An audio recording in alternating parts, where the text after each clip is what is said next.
Lahore Grammar School, Quetta. I am your English teacher. My name is Faiza Shah. Welcome, students, to the new academic session of year 2021. I am so glad that you've made it to grade 7. Congratulations. It is going to be a wonderful year, inshallah. We will learn many new things together, and of course, we're going to have a lot of fun.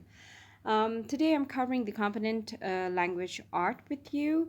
It's from your book, English Secondary Book 3, Unit 1. That's incredible. I'm going to cover 3 incidents here, and after every incident that is completed, you will have your questions that need to be answered. That's your assignment. You need to send it back to me so that I can check it for you. For I need to understand if you understand the lesson. So, a most unusual accident: a motorbike, a horse, and a cart, a minibus, a sedan, and a Mercedes. In that order, were waiting at an automatic rail boom gate. Now, what do we need to understand? We need to understand the order first. It is a motorbike, a horse, and a cart, a minibus, a sedan, and a Mercedes. So there are it's quite a long line actually, and they are all waiting at an automatic rail boom gate. So we need to understand that the rail boom gate is going to open automatically when the train has passed, and it'll close when the train is coming. So as the train passed, the horse dribbled on the neck of the motorcyclist, who thought he was about to be bitten. The motorcyclist turned and hit the horse and let the clutch slip and fell off the cycle when it surged forward and crashed into the Mini. So you know the motorcycle is behind the Mini, so it has just crashed into the Mini because the man or the motorcyclist, he thought that he was about to be bitten by the horse. So he hit the horse, but unfortunately, while he turned around and hit the horse, he also pressed the clutch and fell off the cycle, and his motorcycle crashed into the Mini that is in front of it. Now, having been hit, the horse reared and dumped the car's load of scrap metal on the minibus. Now we need to understand that the minibus is behind the horse cart. So the horse cart, after being hit, the horse reared, it moved back, and it dumped the cart's load, now that is metal scrap. It went into the minibus. Now the minibus is also affected. The minibus was pushed back into the sedan by the impact of the metal. The metal was so heavy that the minibus was pushed back. It moved back into the sedan that was just behind the minibus. Now, at the same time, a man who had been walking his dog ran to help the cyclist after looping the dog's leash on the boom gate. Now, one of the man who was walking, just passing by, and he was walking his dog, when he saw that there's so many accidents, there's so many the mini and the motorbike and the horse cart and the minibus and the sedan, all are hit. He rushed to help the motorcyclist. But in order to do that, he left his dog. He put his leash on the boom gate, not understanding that the train, as soon as it will pass, the gate will open, and that is what exactly happened. The boom gate lifted after the train has passed and took the barking dog 7 meters into the air. Now, the dog is barking 7 meters high into the air, and it is very scared. So in order to save the dog, there is another pedestrian came running and pulled the boom gate down, lowered the gate and the dog.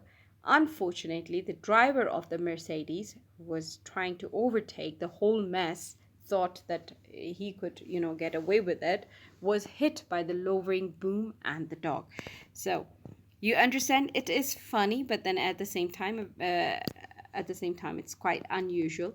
It's an accident that caused a mini, a motorbike, a horse cart, a minibus, a sedan, and a Mercedes to get hurt. Also, the dog, obviously, not to forget the dog.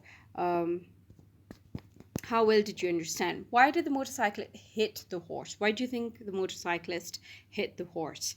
Why did the motorcycle crash into the mini? Why do you need to read the paragraph again and answer all these questions.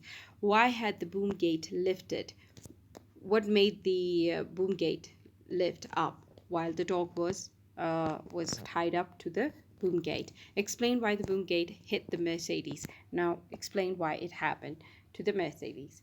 Next paragraph is human cannonballs. The record distance for firing a human from a cannon is 175 feet in the case of Emmanuel Zacchini in the Ringling Brothers and Barnum and Bailey Circus, Madison Square Garden, New York City, USA in 1940. So in 1940, in New York City, America, there's a place called Madison Square Garden. There was a circus. It was owned by the Ringling Brothers and was called the Barnum and Bailey Circus. They had a man whose name was Emmanuel Zacchini, and he made a record distance of, being fired from a cannon, and that is 175 feet. Now, his muzzle velocity has been estimated at 54 miles per hour.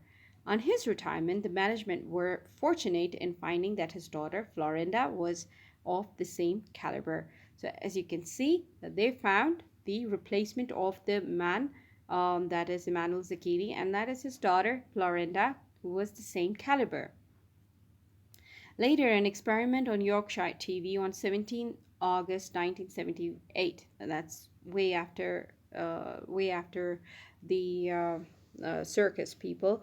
So it was an experiment that was presented on the Yorkshire TV on the 17th August 1978, showed when Miss Sue Evans, she was 17 years old, was fired, and she was 9.5 millimeters shorter on landing. So in the Halifax explosion of 6 December 1917, A.B. William Becker was blown some 1,600 yards but was found breathing in a tree. Halifax explosion actually happened on the 6th of December 1917. It was a huge explosion in a ship, you can say, and it was of ammunition, and it was full of weapons, and it was exploded, unfortunately. But this person, it created a lot of disaster. But however, A.B. William Becker was blown somewhere around 1,600 yards away from all of this, and he was yet found breathing in a tree. Fortunate man. So would you understand what is the greatest distance over which a human being has been fired from a cannon? You need to go back to the passage, read it again, and you'll be able to answer. Explain the meaning of muzzle velocity. I want you to find it out yourself. I could have explained it to you, but I want you to find it out yourself and come up with a very good answer. I'm sure you're gonna find it. It's quite interesting. Look it up and find the answer to it. Why was Akini's daughter a fortunate replacement for him when he retired? Go back to the passage, read it again, and you will find your answer. What happened to Sue Evans as a result of her experience as a human cannonball?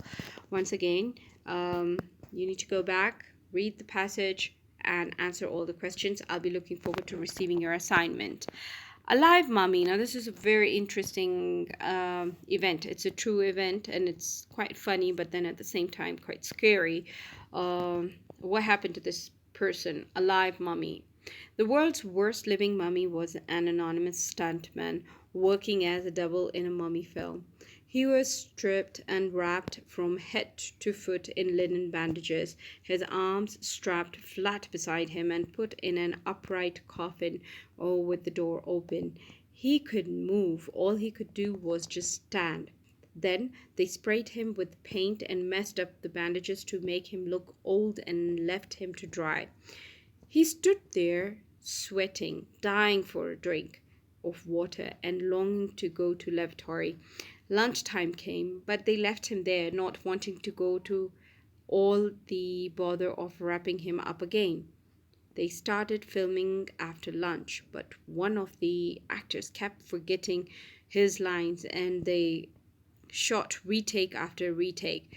By the end of the afternoon, the mummy was a raving maniac, and then he fainted. The prop man wildly tore off his bandages and doused him with cold water. He went home and shook for 2 days and suffered from claustrophobia for the rest of his life. This is an interesting passage, isn't it? It's a true event happened to an anonymous stuntman. Poor him. He suffered from claustrophobia all his life. Claustrophobia is a phobia of being, not having enough air to breathe, scared of small spaces, you know. So it's quite distressing. Anyhow, the person, poor thing, he wanted to drink. He was sweating. He was dying for a drink and wanted to go to the lavatory. So many things to do. He didn't even had lunch. And they didn't want to untie him because they didn't want it to go, they didn't want it to do the wrapping all again. So they didn't let him, they left him there to dry. And yet again another unfortunate thing that the actor kept forgetting his lines, and that is why they were retaking repeatedly. Poor thing. Anyhow, he was not a stuntman anymore, I can see. Now let's see, how well did you understand? What is unusual about the title, A Live Mummy? What do you understand by a live mummy? It's a tricky question. I hope you'll be able to answer it. Why had the stuntman broke a raving maniac by the end of the afternoon? Why do you think he became such a person? Why did the afternoon filming take such a long time? What permanent effect did his experience as a mummy have on the stuntman? So, read the passage carefully. I've already explained to you all the passages. Just read them again and find your answers in it. And here come the dictation words. You need to understand the words anonymous, doused, claustrophobia, pedestrian, fortunate. Use them in your daily routine. Memorize the spellings. These are good words for you to, good words to use and good words to memorize as well. These are your dictation words. Make sure you memorize them, for I'll be taking your dictation, as well as I'll be looking forward to receiving your assignments. Stay home, stay safe till we meet again at the school, inshallah, very soon. You take good care of yourself. Bye bye.